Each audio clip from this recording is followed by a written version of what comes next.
I am standing in front of the old house on Maple Street. 23 years have passed since I last stood here as a child. The paint is different now, the fence is new, but the memories remain unchanged. On my 8th birthday, my parents threw me out into the cold October night. No cake, no presents, just the sound of a door slamming behind me. That night, I thought my life was over. I did not know that my Aunt Elena would find me wandering alone and change everything. Before we begin this journey together, let me know in the comments where you are watching from today. If stories of survival and hope speak to your heart, please hit that like button and subscribe to join our community. Now let me take you back to that cold October night when everything changed. I grew up in a small town in Ohio, the kind of place where everyone knew everyone, and secrets were hard to keep. Our house sat at the end of a quiet street, a 2-story building with peeling white paint, and a yard that was never quite maintained. From the outside, we looked like any ordinary family. But behind those walls, ordinary was the last word I would use. My father Richard worked as a mechanic at the local auto shop. He was a big man with rough hands and an even rougher temper. Most evenings he came home smelling of motor oil and whiskey. The whiskey was his constant companion, and when it flowed, so did his anger. He had a way of looking at me that made me feel like I was something stuck to the bottom of his shoe. An inconvenience. A mistake. My mother Sandra stayed home. She cooked, she cleaned, she did laundry. What she did not do was protect me. She moved through our house like a ghost, always agreeing with my father, always looking the other way when his voice rose or his hand swung. I used to think she was scared of him. Later I realized she simply did not care enough to fight. Then there was Kevin, my younger brother. He was 2 years behind me with blonde hair like our mother and our father's easy smile. Kevin was the golden child, the one who got new toys while I wore hand-me-downs from neighbors. The one who got second helpings at dinner while I scraped the bottom of the pot. I never blamed Kevin for any of it. He was just a kid, same as me. But I would be lying if I said it did not hurt to watch him live a different life under the same roof. The signs were always there looking back. I ate less so Kevin could have more. I wore clothes that did not fit while he got new sneakers every school year. When Christmas came, his pile of presents towered, while mine held maybe 1 or 2 small things. My parents never hit me in ways that left obvious marks, but their words cut deep enough. Worthless. Burden. Accident. I heard these words so often they started to feel like my name. The day everything shattered was October 15th, my 8th birthday. I woke up that morning with a small spark of hope in my chest. Maybe this year would be different. Maybe they would remember. Maybe there would be a cake with candles or a card, or even just a hug and a simple happy birthday. The morning passed, then the afternoon.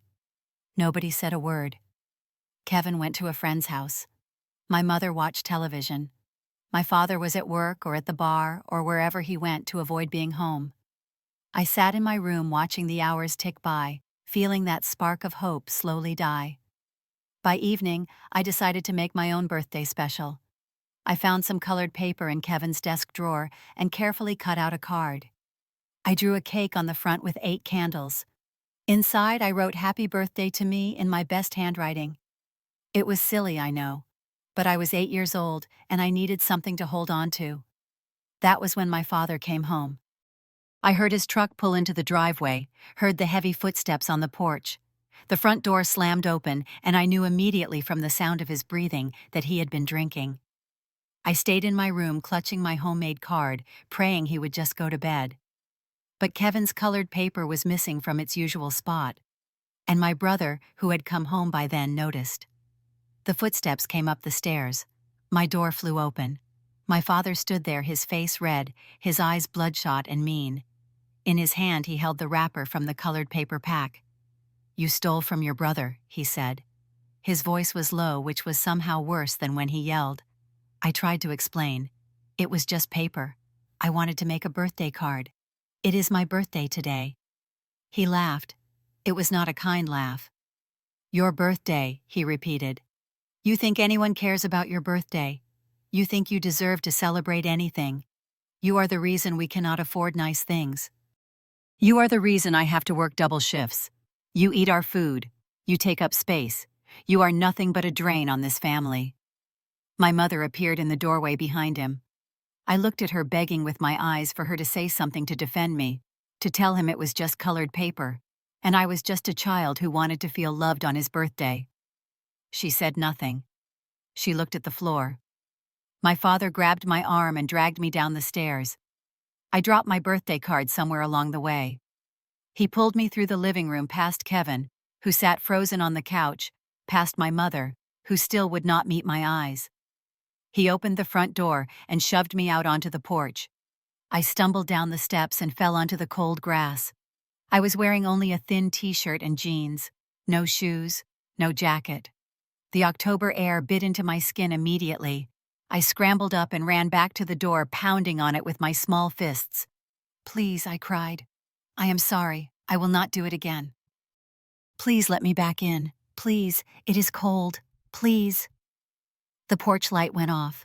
Inside, I heard the lock click into place. I kept knocking until my hands hurt. Then I went to the window and looked inside. The television was on. Kevin sat on the couch staring at the screen. My mother sat beside him, her arm around his shoulders, like she was comforting him from the disturbance I had caused. Nobody looked at the window. Nobody looked at me. That was when I heard my father's voice muffled through the glass, but clear enough to understand. He was talking to my mother, and he said the words that would echo in my head for decades. "He is not my son.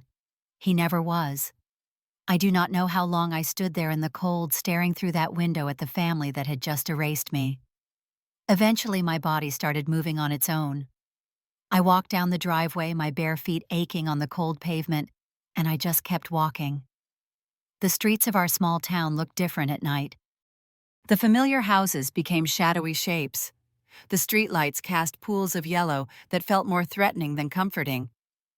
Every sound made me jump. A dog barking, a car passing, the wind rustling through dry leaves. I walked without direction, my arms wrapped around myself, shivering so hard my teeth chattered.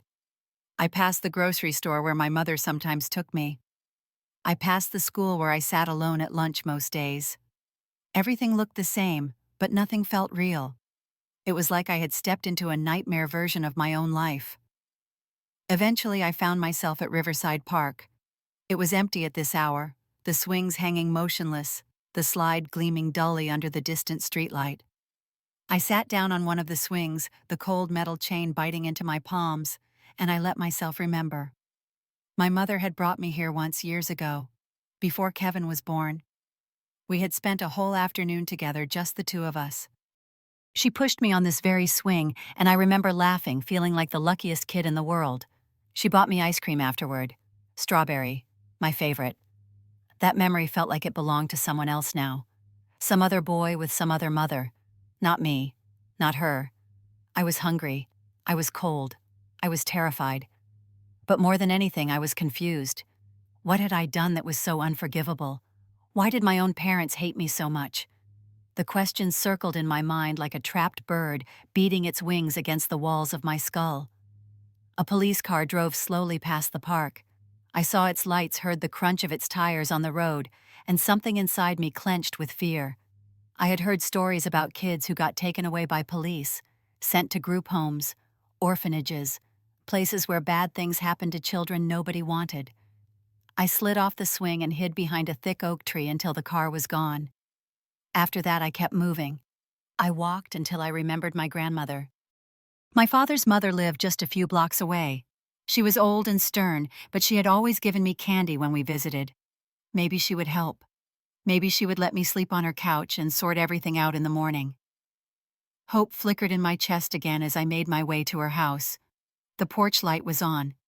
I knocked softly at first, then louder when no one answered. The door opened.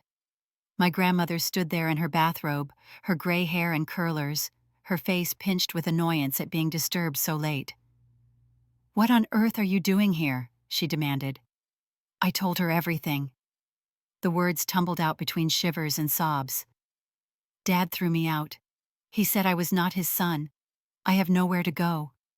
Please, Grandma, Please help me." She stared at me for a long moment. Then she said, "Wait here." She closed the door. I heard her footsteps moving away, then her voice muffled talking on the phone. A few minutes later she came back. "Your father is coming to get you," she said. "Honestly, child, I do not know why you insist on causing trouble, running away from home in the middle of the night, worrying your parents sick." But I did not run away. I protested. He threw me out. He pushed me outside and locked the door. My grandmother shook her head. "You always did have an imagination. Just wait quietly until your father gets here." My father arrived 15 minutes later. He had put on a jacket and combed his hair. When he stepped onto the porch, he was the picture of a concerned parent. "Thank you for calling me Mom," he said to my grandmother. "I have been looking everywhere for him." He took off after dinner. "You know how kids get at this age?" My grandmother nodded, like this made perfect sense.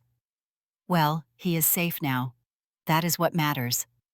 I tried to speak, tried to tell her the truth, but my father's hand clamped down on my shoulder, squeezing hard enough to bruise.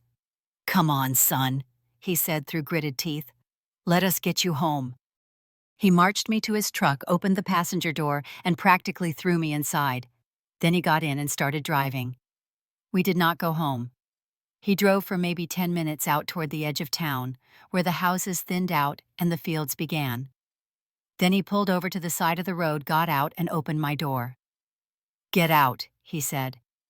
When I did not move fast enough, he grabbed my arm and yanked me onto the gravel shoulder. Then he hit me.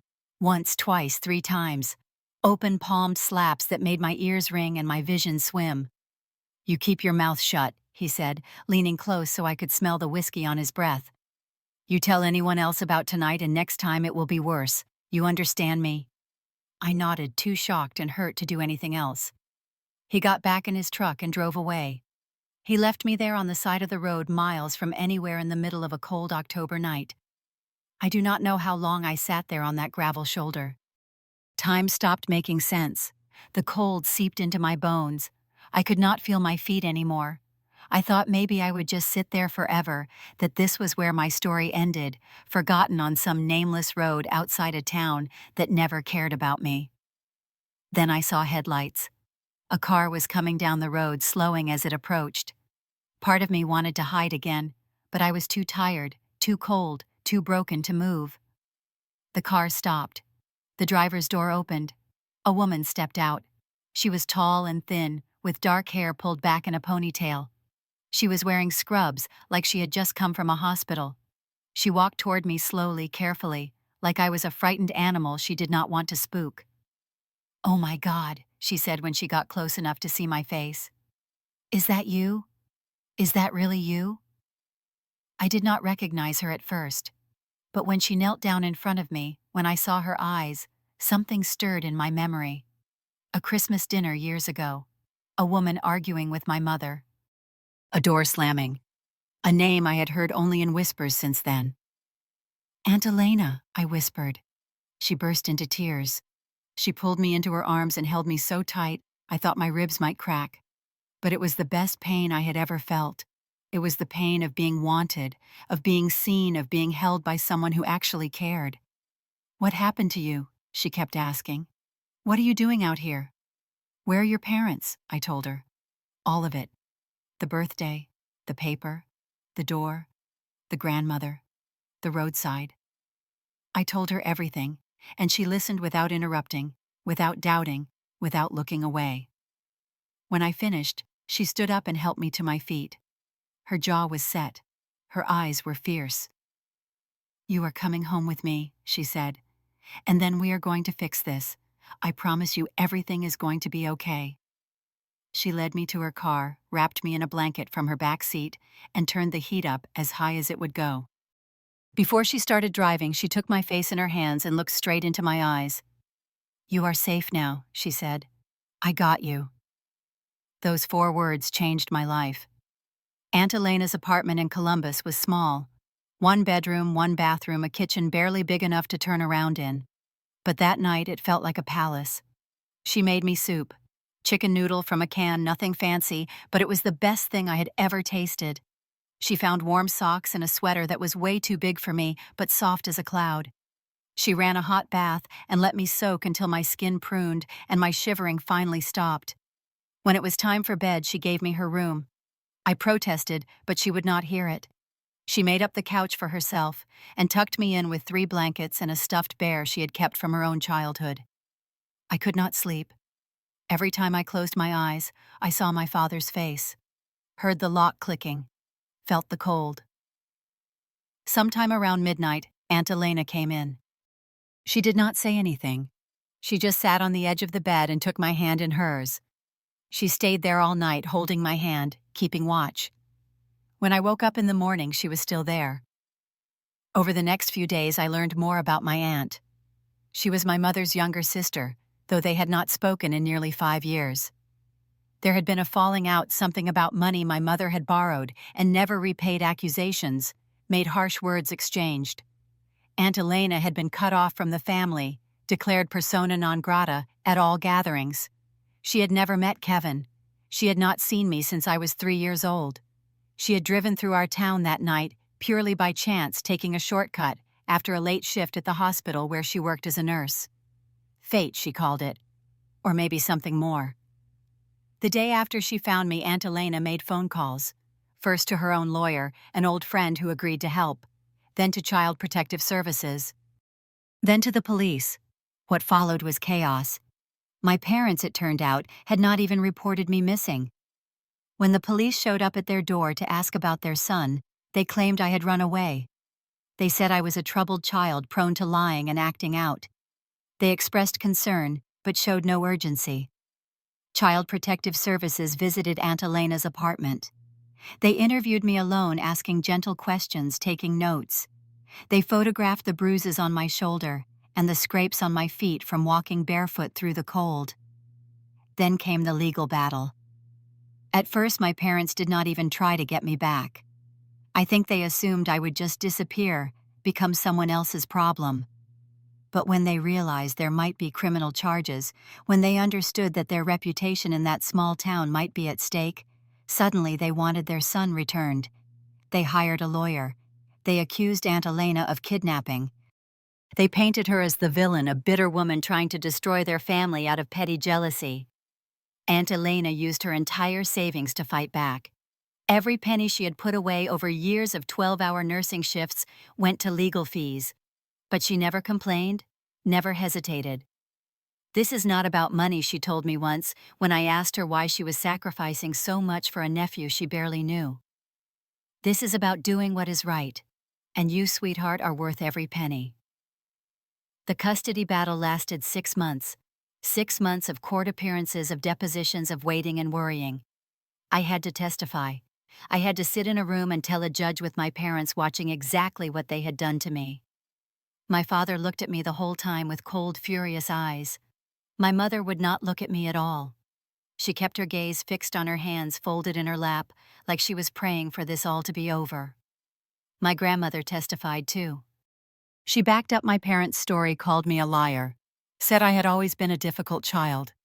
Watching her lie so easily, so completely, broke something inside me that I did not know could still break. But then something unexpected happened. During the final hearing, my father's lawyer called Kevin as a witness. He was only 6 at the time, but the judge allowed it. I think my parents' lawyer assumed Kevin would support their version of events. He did not. Kevin sat in that witness chair looking so small and scared, and he told the truth. He said he saw our father throw me out. He said he heard our mother tell our father to just leave me outside, that maybe I would learn my lesson. He said nobody looked for me that night. Nobody called the police. They just went to bed like nothing had happened. When Kevin finished talking, he looked at me across the courtroom. His eyes were full of tears. "I am sorry," he mouthed. That was the moment the case turned. The judge ruled in Aunt Elena's favor. Full custody. My parents lost all rights. They were also charged with child neglect and abuse. They received suspended sentences and 5 years of probation, which felt like a slap on the wrist given what they had done. But at least there was something. At least it was on record. When the final gavel fell, I did not feel joy. I did not feel vindicated. I just felt tired. tired and empty and ready for it all to be over. Aunt Elena took my hand and led me out of that courthouse. We walked into the pale winter sunlight together. "It is done," she said. "You are officially mine now." I looked up at her, this woman, who had sacrificed everything for a child she barely knew, and I felt something new growing in the hollow space where my heart used to be. Hope. The years that followed were not easy. Healing never is. But Aunt Elena was patient in ways I had never experienced before. She took me to therapy. Once a week, every week for years. At first I hated it. I did not want to talk about my feelings or draw pictures about my trauma or any of that stuff. But slowly, session by session, I began to open up. I began to understand that what happened to me was not my fault, that I was not worthless or a burden or a mistake, that I deserved love even if my parents had been incapable of giving it. Aunt Elena taught me things my parents never had. She taught me how to cook simple meals, starting with scrambled eggs and working up to spaghetti with homemade sauce. She taught me how to do laundry, how to balance a checkbook, how to change a tire. She taught me that asking for help was not weakness, and that crying did not make me less of a man. She went to every parent-teacher conference, even when it meant switching shifts at the hospital and losing hours. She sat in the front row at every school play, every baseball game, every award ceremony. She was there for the small moments and the big ones. She was simply there, which was the greatest gift anyone had ever given me. By high school, I had transformed. Not into someone perfect, not by a long shot. I still had nightmares sometimes. I still flinched when people raised their voices. I still struggled to trust to let people get close. But I was surviving. More than that, I was beginning to thrive. I graduated with honors. I received a scholarship to Ohio State University, where I studied social work. I wanted to help kids like me, kids who fell through the cracks, kids who needed someone to notice them, to fight for them, to tell them they were worth saving. The day I graduated from college, Aunt Elena sat in the audience and cried. When I walked across that stage to accept my diploma, I looked out at her face, at this woman who had rebuilt my entire life with her bare hands and her stubborn heart, and I mouthed 2 words. "Thank you." She just smiled and cried harder. I got a job working for the state child welfare system. It was hard work, heartbreaking work. But every time I helped remove a child from a dangerous situation, every time I connected a kid with a foster family or a counselor, or just listened while they poured out their pain, I thought about that cold October night. I thought about how close I came to disappearing entirely. And I was grateful for the chance to be for others what Aunt Elena had been for me. Time passed. I bought my own place, a small house about 20 minutes from Aunt Elena's apartment. I visited her every Sunday for dinner. We would cook together, watch old movies, talk about everything and nothing. She aged gracefully, retiring from nursing at 62, filling her days with gardening and volunteering at the local library. When I was 32, I got married. Her name was Jessica, a woman I met at a conference for social workers. She was kind and fierce and funny, and she loved me in a way I had once believed was impossible. At our wedding, Aunt Elena walked me down the aisle. It was unconventional, but it felt right. She was, after all, the only parent who had ever truly been there. A year later, our son was born. We named him Elijah. The nurses probably thought it was just a nice name, but Aunt Elena knew the truth. The L at the beginning was for her. 15 years after that courthouse victory, I received an unexpected phone call. My mother had tracked me down somehow. She was sick, she said. Cancer. She did not have long. She wanted to see me before she died. She wanted to apologize. I nearly hung up. Every instinct in my body screamed to refuse to protect the peace I had worked so hard to build. But something made me pause. Not forgiveness, not yet. Curiosity, maybe? Or perhaps the need to close a chapter I had tried to ignore for too long.